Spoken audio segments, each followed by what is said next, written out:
Hey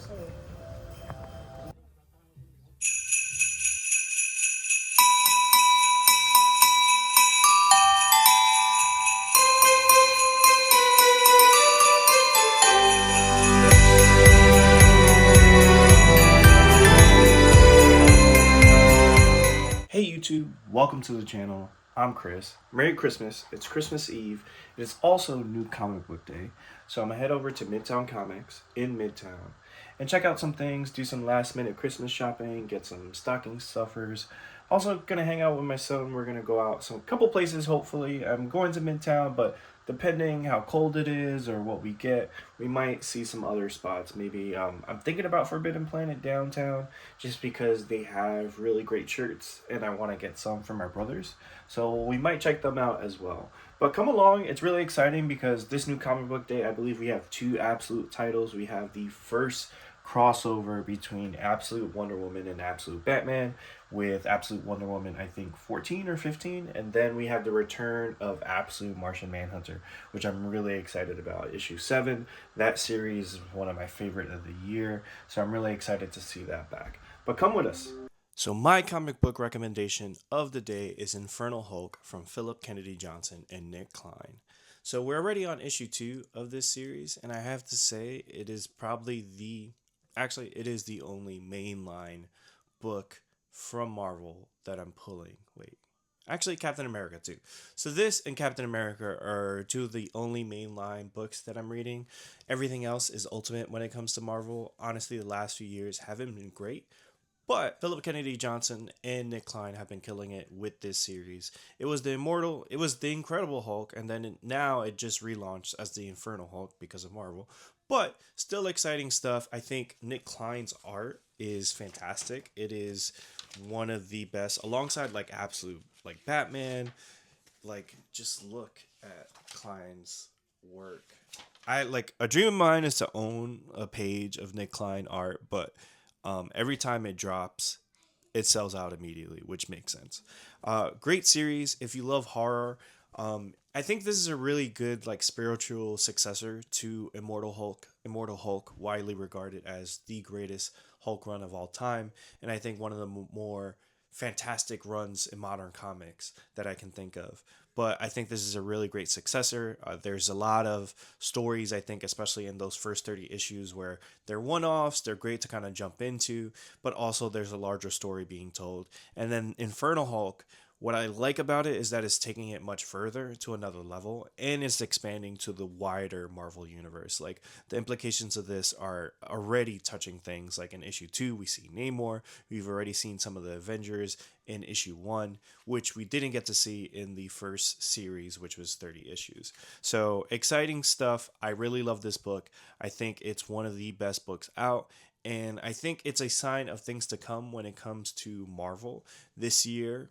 2026 that's coming up. I think you have Captain America, you have Armageddon, you have Iron Man, you have this. So hopefully the mainline Marvel universe can get its juice back, because I do want to pull more of those books. But yes, Infernal Hulk from Philip Kennedy Johnson and Nick Klein.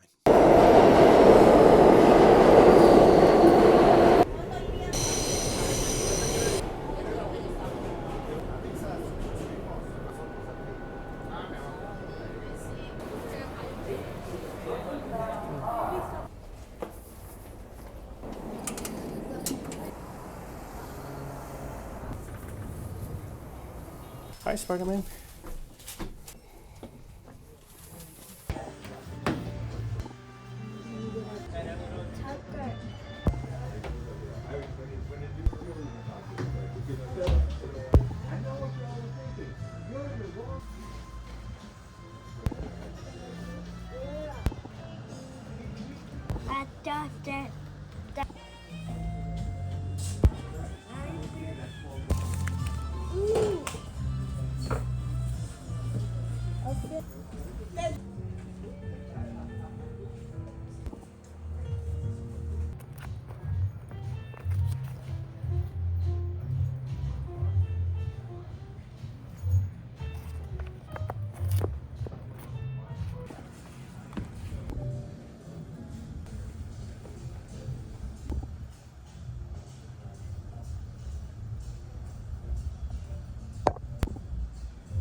Call writer, I sorted the whole thing. Got a couple before after you know, as a young person.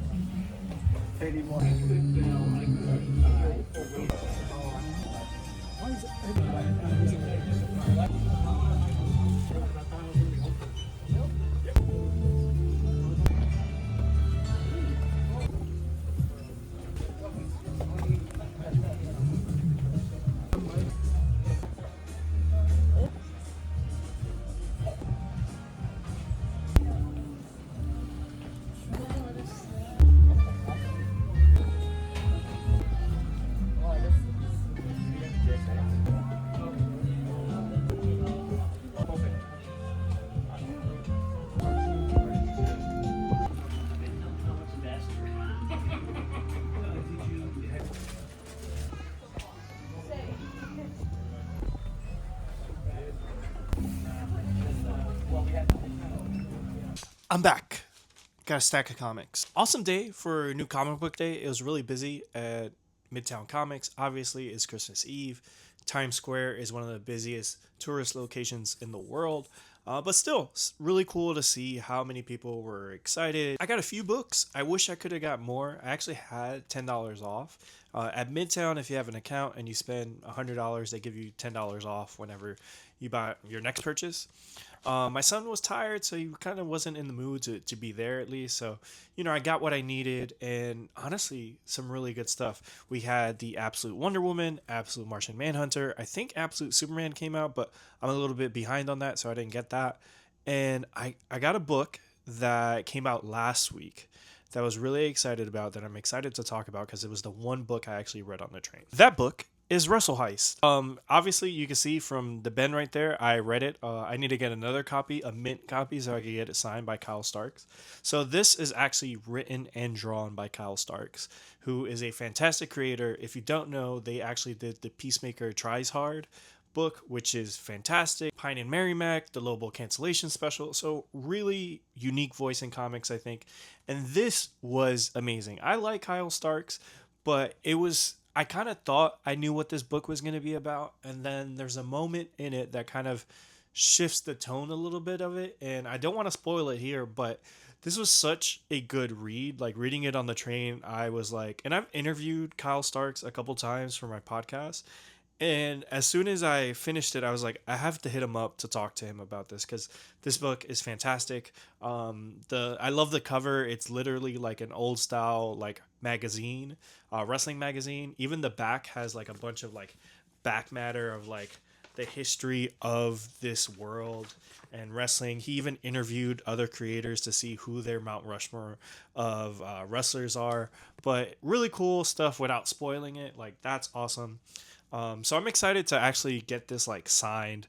Obviously a better copy because I already wore this one down. And a couple other things. We have Absolute Wonder Woman. First crossover between Batman and Absolute Wonder Woman. I'm excited to get this. Great cover from Hayden Sherman. Sherman is doing the art and the interiors, and in the next Batman, Absolute Batman 16, that's where we're going to see the crossover continue. Nick Dragotta on art, and I love that the main artists are doing this crossover because it's so important, especially as a key crossover for the Absolute Universe.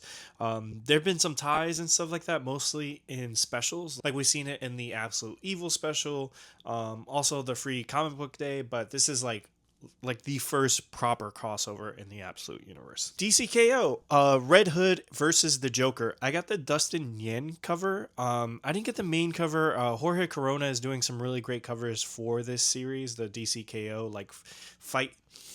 But to be honest, I am not too excited to read this because I just know it's not going to be fun for Jason. Something's going to happen that I think is going to piss people off. But it is by Snyder Williamson, which is kind of cool. They've been doing, I think, most of these fights. So I'm excited to read that, but I just know I'm like... Jason and the Joker. And then the thing I was most excited about to pick up, Absolute Martian Manhunter, issue number 7. The series returns after a little bit of a hiatus because the book was initially only supposed to be 6 issues, but it was so popular, so well received that they extended it. Now it's only been extended to 12, and I think that's where they're going to end it. They're not going to continue it after that. But this book is so much Dennis Camp and Javier Rodriguez. Like, I don't think I could see anyone else on this book. So if it's not going to be them, I don't really want to see it continue. And I think that's really their intent as well. So I'm excited to read this because Dennis Camp promised that this book, especially in print, is really exciting. And if you've read the original arc, those first 6 issues, there are a couple instances, particularly in the first and the 6th issue, where if you held up a page in the light, you could kind of see this cool effect that they were able to do. So excited for this, especially to see what this arc is going to be about. There's some cool covers in solicitations for like issue 10. And I just love this book. I'm excited that the Absolute Universe has given us a new take on the Martian Manhunter. It's created something where, I don't know, it's the most insane, unique thing I've seen in Big Two Comics in the last 2 years. It really feels like, I think it's cliche to say like, oh, it feels like an indie book, but it feels creator owned just because, yes, it's set in the Absolute Universe, but it's really its own thing. And even the fact that it's using the name Martian Manhunter, I think this book is probably the biggest departure from the actual mainline version of the character. So love this book. And again, great new comic book day. There was some great stuff. They had a sale there. The place was jumping. I love Midtown, Times Square. Like, I think I'm going to start going to downtown a little bit more because actually, like, I go there for the signings and I'm like, it's a lot more quiet here. I kind of like that a little bit. But Times Square does have a lot of inventory. Like, if you missed out on something, like I said, Russell Heiss, I missed out last week. It was there on the shelf. So I love that store and I'm excited for Christmas. There's some other things I got that I can't really show because they're Christmas gifts.